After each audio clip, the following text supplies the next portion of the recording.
Friends, good morning সবাইকে। আশা করছি তোমরা সকলে খুব ভালো আছো আর আমিও খুব খুব ভালো আছি। আর তোমাদের জন্য আজকে নতুন একটা ব্লগ নিয়ে আমি চলে এসেছি। আমার সাথে থাকো, তোমরা দেখতে পাবে আজকে সারাদিন আমি কি করি আর না করি। সাথে থাকো। আজকে হচ্ছে বাড়িতে ভোগ দেওয়া হবে।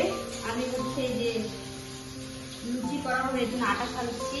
আর মামি হচ্ছে আমাকে হেল্প করছে, মামি আজকে রান্না করবে, ভোগ দিবে। আজকে ঠাকুরের কাছে ভোগ দেওয়া হবে, কি কি দিয়ে ভোগ দিই তোমাদের একটু পরে দেখাবো। এখন বানানো হচ্ছে, সবজিটা কাটা হয়ে গেছে, এখন রান্না হচ্ছে। রান্না হতে পারে যখন ভোগ নিবেদন করবে তখন তোমাদেরকে দেখাবো, সাথে সাথে দেখতে পাবো।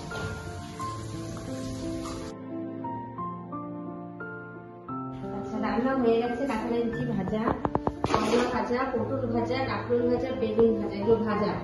আর লাবড়া হচ্ছে, আলু পটলের রসা, আর এইদিকে ডাল আর চাটনি হয়েছে।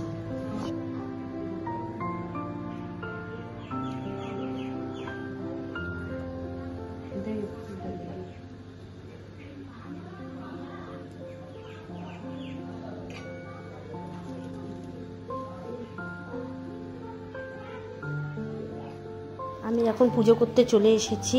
আর আজকে হচ্ছে মাসি রান্না করবে। তোমাদেরকে তো বলেইছি আমার ব্যাক পেইন হচ্ছিল, এর জন্য আমি পুরো ভোগটা রান্না করতে পারবো না দেখে আজকে মাসিকে ডেকেছিলাম। আজকে বাড়িতে দ্বাদশীর ভোগ দেওয়া হচ্ছে গোপাল ঠাকুরের জন্য, আর যার জন্য সব আমি একা করতে পারবো না, ওই জন্য মাসিকে ডেকেছি। আর মাসি আমাকে হেল্প করে দিচ্ছে। বেশিরভাগ আমি ঠাকুরের ভোগটা আমি নিজে হাতেই রান্না করে দিই, কিন্তু আজকে যেহেতু আমার ব্যাক পেইন ছিল এর জন্য আমি দিতে পারিনি। আর কিছু কিছু আমি করেছি, আর আর কিছু মাসি করেছে।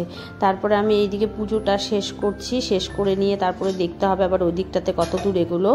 ওই দিকটা হয়ে গেলে তারপর আবার আমাকে সব রেডি করে তারপর আবার স্কুলে আনতে যেতে হবে, যার জন্য আমি একটু তাড়াহুড়ো করেই করছি সব কিছু। আর এই দিকে তো তোমার কি বলবো, আর বৃষ্টির পর বৃষ্টি তো হয়েই যাচ্ছে, বৃষ্টি তো থামার নাম।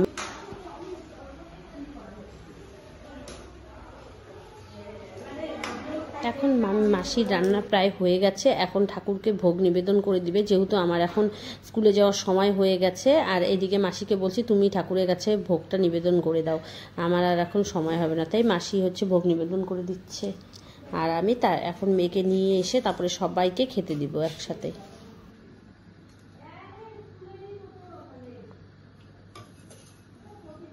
বানানো হচ্ছে, এই দেখো এটা হবে, অর্ধেকটা পুরো করা হয়েছে।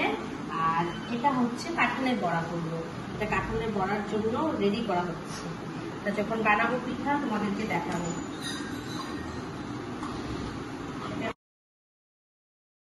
আমি সব রেডি করে দিয়েছি। আমার শাশুড়ি মা হচ্ছে কাঁঠালের বড়াগুলোকে ভাজছে, তার কারণ আমি একটু রেস্ট নিচ্ছিলাম।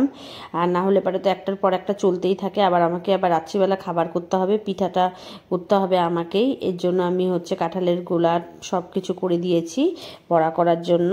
তোমরা কে কে খাও কাঁঠালের বড়া? আমরা তো খাই, মাঝে মধ্যেই কাঁঠালের বড়াটা খাই, আর এই সিজনে তো অনেকেই কাঁঠালের বড়াটা খেতে ভালোবাসে।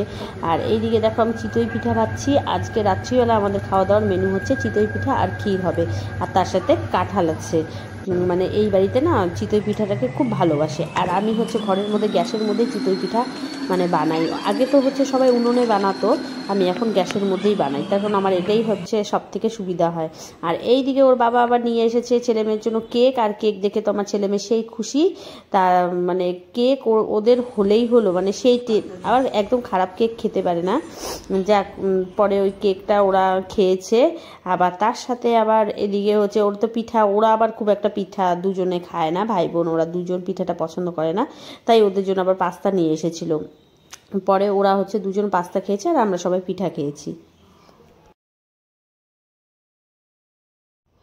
আর এই দিকে হচ্ছে আমার মেয়ে মোবাইল দেখছে, মোবাইলে লুডো খেলছে। আর তারপরে হচ্ছে ওর নাচের ম্যাডাম এসেছে, তারপর নাচ করাতে এসেছে। এইদিকে আবার দুটো টিউশনও আছে, যার জন্য নাচের ম্যাডামটা একটু তাড়াতাড়ি এসেছে আর ওকে নাচ করাচ্ছে। একদম অলস বলবো, নাচটা করতেই চায় না গো। যখন ম্যাম আসে তখন একটু নাচটা প্র্যাকটিস করে, না হলে পরে করতেই চায় না। গানের ক্ষেত্রেও তাই। আর ওদের একটু চাপটাও বেশি হয়ে যায়, স্কুলের চাপটা খুব বেশি থাকে অতিরিক্ত। আপনাদের সাথে কথা বলা ফুটেজটাও তোমাদের একটু দেখিয়ে দিলাম। গুড নাইট সবাইকে। আশা করছি আমার ব্লগটা তোমাদের খুব ভালো লাগবে। আর নেক্সট ভিডিও দেখতে হলে পরে অবশ্যই আমার চ্যানেলের নজর রাখো। আজকের মতো আমি এখানেই শেষ করছি। তোমরা ভালো থাকো, সুস্থ থাকো, টাটা।